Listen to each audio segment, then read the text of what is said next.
Okay, this next conversation is tough, but it's definitely one we need to have. I keep seeing FNP students who have studied hard, invested in review courses, and still walk out of the test center feeling defeated. Maybe that's you. Maybe you didn't pass your FNP boards and now you're wondering, what now? First, take a breath.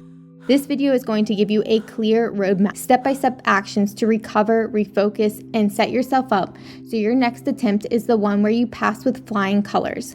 Let's dive in. Step 1, allow yourself to feel, but don't get stuck. First things first, it is okay to be upset.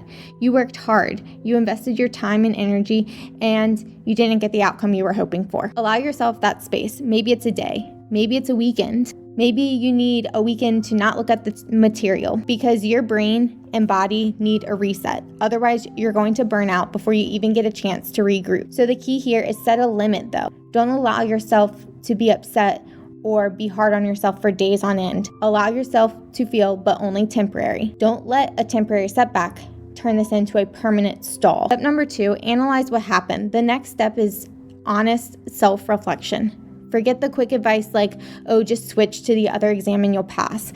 No, that is not the answer. You really need to analyze why this attempt didn't go the way that you wanted. You need to look back at your calendar. How many days did you actually study? Like how many hours? Which topics did you review consistently? Did you have a real plan or were you just winging it? Because here's the truth, a study plan without structure isn't really a plan at all. If you don't know exactly what you covered, when you covered, how you covered it, where you felt like your weaknesses were, where you felt like your strengths were, how you were doing on your practice tests, how many questions you were reviewing daily, that might be the first problem. This is where you need a mapped out study schedule, one that balances your life while still dedicating carved out time for content, strategies, and full-length practice exams. Step number 3, decide, are you going to stick with this exam or switch? Now comes this decision. Here's my advice. If you felt prepared with content but anxiety crushed you on test day, you need to stick with the same exam. You just need to build your toolbox of strategies, simulate the testing conditions before your next attempt. If you felt the test itself was confusing, like the way that the questions were structured really didn't make sense, you might want to consider switching exams. Sometimes the style of questions just isn't fit for your brain. Or maybe you felt lost with the content overall. The questions seemed confusing, you didn't know what they were asking, but you also were just completely unsure with majority of what they were asking you about. That is okay. That means that you need a complete structured system, a full course, practice exams, and a clear plan. That's extremely fixable and that's fine too. Step 4, understand the rules. Before you make your move on deciding which exam is right for you, you need to understand the rules to retake. However, here's the caveat that I feel like nobody is talking about.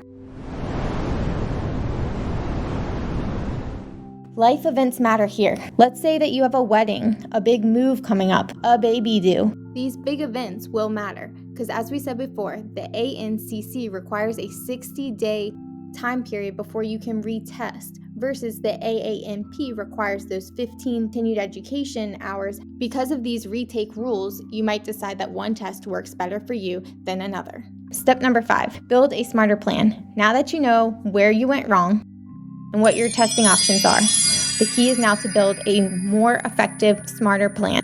And this is where I can help. I built resources specifically for students in your shoes, a full review book, mini master classes, live exam simulator that feels exactly like the real thing. Step 6, take action. Here's the bottom line. Failing your FNP boards does not define you, but what you do next does. Don't quit. Don't spin your wheels, and don't keep repeating the same strategies that didn't work. If you want, I offer a post-mortem exam breakdown session. We'll go through your study habits. We'll see where you might have some weaknesses or areas of improvement. I'll ask you about your test day experience, and we'll figure out exactly what changes need to be made so that way you pass the next time. If you want to set up one of these post-mortem exam breakdown sessions, the link is below. Here's the last thing I'll say. You can do this.